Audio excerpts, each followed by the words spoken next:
қанша құрылған болса да, мынаның темірі мықты негізі. Немістің аты неміс қой. Қандай бөлімін алып қойсаңдар да, әкеп қойсаңдар да қасыма. Мен мына бананмен айырбастамайтын едім негізі. Любой мен өзім осы бананның осы мерстің негізі, өзім қанатымды айтқанда, мынау банан CLS 450, білесіздер, қазір новый бәрі 450 болып шығады CLS-тер банандарынікі. 2019 айырбақтар атқан мынау. По факту ату керек қой айырбақ, ұрылғаннан кейін безопасность болды. И оригинал жасаңыздар болды. Яғни өшірден оригиналын салып береміз. 7 миллион теңгеден басталып тұр мына банан. Көріп тұрсыздар ма? Любой жерде жүрсеңіздер де өзім ерекше видімен сразу көзге түсетін машинада болса.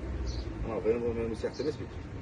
Пятерка, тройка, бөлінеді ғой. Мынау вообще так ерекше де сәлесі. Еще көп келе бермейді ғой банандар. Көп сатыс келмейді де просто ұрбағаннан кейін амал жоқ. Берген. Так.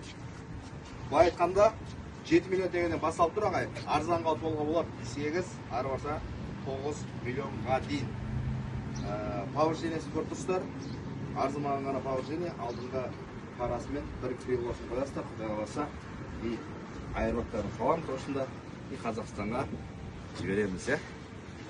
Теріске береміз ғой. Өзің не айтасың сен? Әдемі ұнады маған да целесі бананың. Ұнады ма? Ұнады, иә. Аламыз. Көтереміз қаншақты сен жөтір. Білмеймін. Сөзім жоқ басқа.